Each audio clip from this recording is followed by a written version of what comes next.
এবার চোখ রাখবো বিস্তারিত খবরের দিকে। পুজোর মুখে মেট্রোয় আত্মহত্যার চেষ্টা, যতীন দাস পার্কের আপ লাইনে আত্মহত্যার চেষ্টা, বন্ধ রয়েছে টালিগঞ্জ ময়দান মেট্রো পরিষেবা।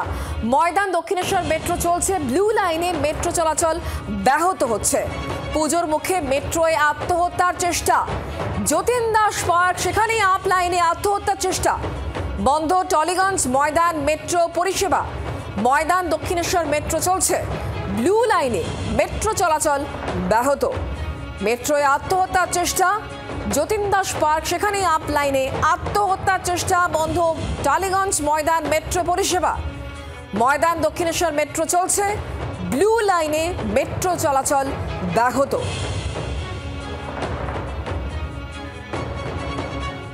পুজোর মুখে মেট্রোয় আত্মহত্যার চেষ্টা, এক যুবকের, যতীন দাস পার্কের ঘটনা যেখানে আপ লাইনে এক যুবকের আত্মহত্যার চেষ্টা, বন্ধ টালিগঞ্জ ময়দান মেট্রো পরিষেবা। খানিকক্ষণের জন্য পরিষেবা ব্যাহত হয়েছে। ময়দান দক্ষিণেশ্বর মেট্রো চলছে। তবে এই মুহূর্তে কি আপডেট রয়েছে আমরা জানবো, কথা বলবো। আমাদের সঙ্গে অয়ন ঘোষাল রয়েছেন, আমাদের প্রতিনিধি টেলিফোন লাইনে। অয়ন, এখন কি আপডেট?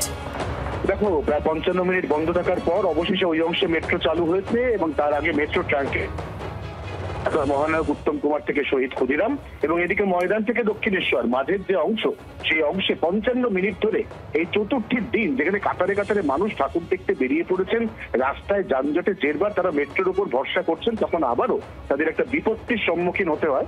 প্রাথমিকভাবে জানা গেছে এক যুবক তিনি ঝাঁপ দিয়েছিলেন, তার নাম হর্ষিত অগ্রওয়াল, তিনি বেহালার বাসিন্দা, তার বয়স 26। তবে আসার কথা একটাই, তাকে জীবন্ত অবস্থায় উদ্ধার করা গেছে এবং এসএসকে মেডিকেল কলেজ হাসপাতালের ট্রমা কেয়ার বিভাগে তাকে এই মুহূর্তে ভর্তি রাখা হয়েছে বলে মেট্রো সূত্রে খবর।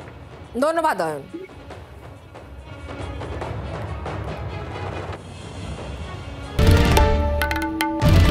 বাংলার আওয়াজ, বাঙালির আবেগ, জি 24 ঘন্টা।